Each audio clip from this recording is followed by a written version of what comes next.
और जी क्यों ऐसा होता है कि जब मुझे किसी चीज, करियर या पैसा, कोई इंसान की सबसे ज्यादा जरूरत होती है तभी वो नहीं मिलता, और जब बाद में मिलता है तो उतनी खुशी भी नहीं होती? बाद में वो खुशी पहले जैसी खुशी कैसे? प्रारब्ध, प्रारब्ध, यही एक शब्द है, प्रारब्ध।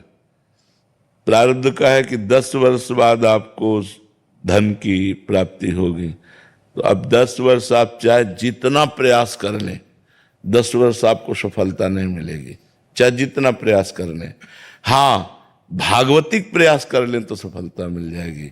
भागवतिक प्रयास जैसे भगवान का नाम जप है और भागवतिक अनुष्ठान है, गजेंद्र मोक्ष का पाठ है, बहुत से ऐसे भागवतिक अनुष्ठान है जिनके अनुष्ठान करने से हमारी विपत्ति दूर हो सकती है, हमारी समस्या का समाधान हो सकता है। लेकिन यदि हम सहज में ऐसे चल रहे हैं तो फिर 10 वर्ष के बाद यदि है तो 10 वर्ष के बाद ही मिलेगा, पहले नहीं मिलेगा। ये सब पहले से निश्चित है, पहले से प्रारब्ध निश्चित है। पुरुषार्थ के लिए तुम्हें, अब जैसे इस समय आप हैं, अब आप नाम जप कर सकते हैं, ये आपको प्रारब्ध से क्या लेना देना।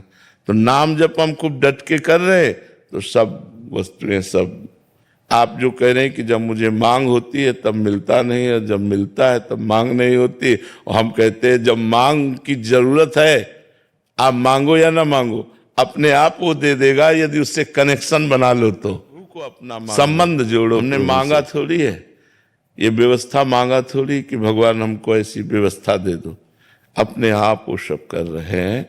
उनको पता है कि अपने जन को किस समय क्या जरूरत है। मुझे लगता है भगवान की शरण में आया जाए और भगवान का नाम जप किया जाए तो प्रारब्ध हमको परास्त नहीं कर पाएगा। मतलब भगवान का भरोसा, हम तुम्हें पक्की बात कहते, भगवान का भरोसा और भगवान का आश्रय ये सब ठीक कर देगा। अगर भगवान से विमुख हो तो फिर प्रारब्ध तो फिर देख लो मिट्टिया मेट कर ही रहा है। सारे संसार को सुख दुख के चक्र में फंसाकर समय को नष्ट कर रहा है। मृत्यु नजदीक आ जाती है, दुर्लभ मानव शरीर छूट जाता है, फिर अन्य योनियों में हम भटकते रहते हैं। हमें न भजन करने का अधिकार मिलता है, न क्रियमाण कर्म करने का अधिकार मिलता है, केवल भोग भोगते रहते हैं।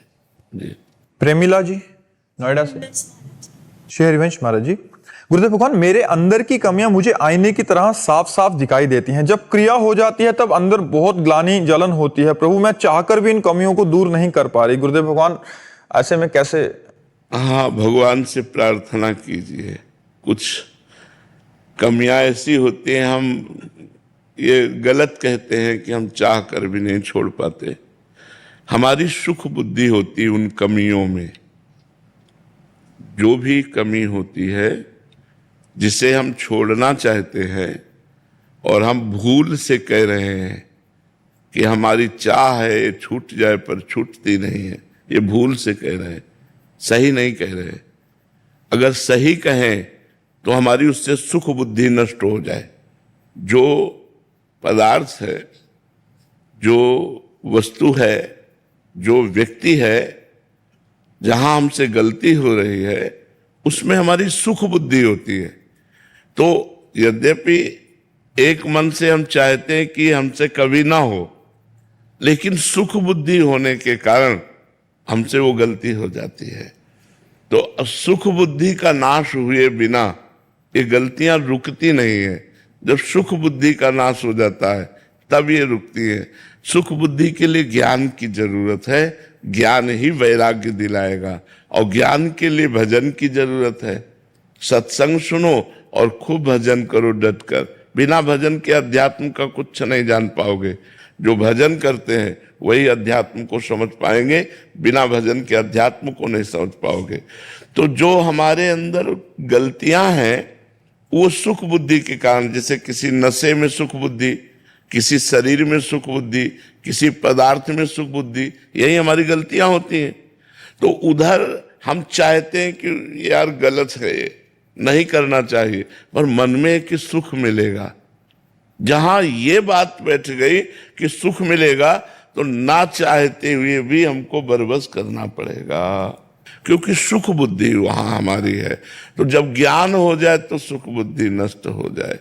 देखो, जब ज्ञान हो जाता है तो घृणा हो जाती है, अंदर से वैराग्य ना जैसे उल्टी है ना, बमन, बमन कोई खाना चाहेगा क्या? उल्टी जिसे कहते हैं। ऐसे ही कोई गंदे भोगों को नहीं भोगने की इच्छा होती जब भगवान के द्वारा ज्ञान प्राप्त हो जाता है। रमा विलास राम अनुरागी तजत बमन जिम जन बड़भागी। वो बड़भागी जन समस्त संसार के भोग विलास को वमन की भांति त्याग देते हैं। हम कहते हैं भोगों को धर्मयुक्त भोगो, धर्म से कमाए हुए धन से विषयों का सेवन करो, खड़ा कर देगा। अब पर पुरुष से या पर स्त्री से और बेईमानी का धन और मनमानी आचरण, तब तो नरक जाना पड़ेगा, फिर दुर्गति होगी। पति वंचक परिपति रति करई, रो रो नरक कोटि सत परई।